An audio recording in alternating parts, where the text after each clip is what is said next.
Assalamu alaikum. May Allah bless you more. Ameen. I am Mustafa Abdul Hamid from Gombe State, Nigeria. I am a diploma holder. Is it allowed in Islam to participate in online businesses?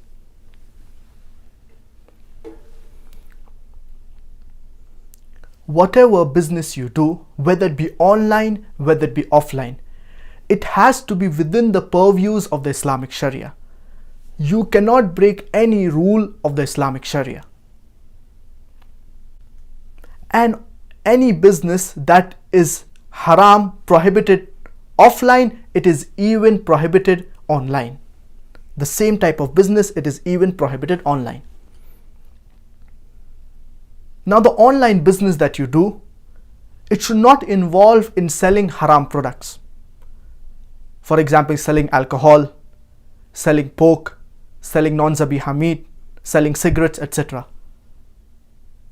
You should not sell any haram products. Besides that, the online business that you do, the information that you give, it should not be misleading. And it should be correct information. It should not misguide the people. It should not give misinformation about any product.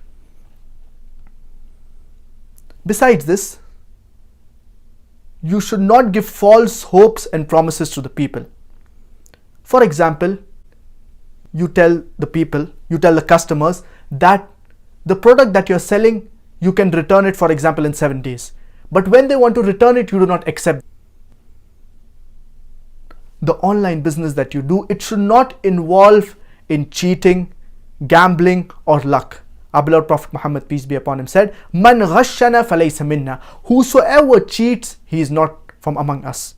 So cheating is prohibited in Islam. You should abstain from it. Besides this, the transactions that you do, it should not involve in riba. It should be free from interest, that is riba. This is very important that you take care of this. The advertisements, it should not involve in anything that is haram. For example, the advertisement should not have women without hijab, should not have music. Most of the ads, they involve in something that is haram. So you should abstain from such advertisements. You can discuss in detail regarding online businesses. I have just mentioned a few points. So inshallah, if you take care of these things, if your business, it does not involve in anything that is haram, it does not break any rule of the Sharia, inshallah you can do this online business.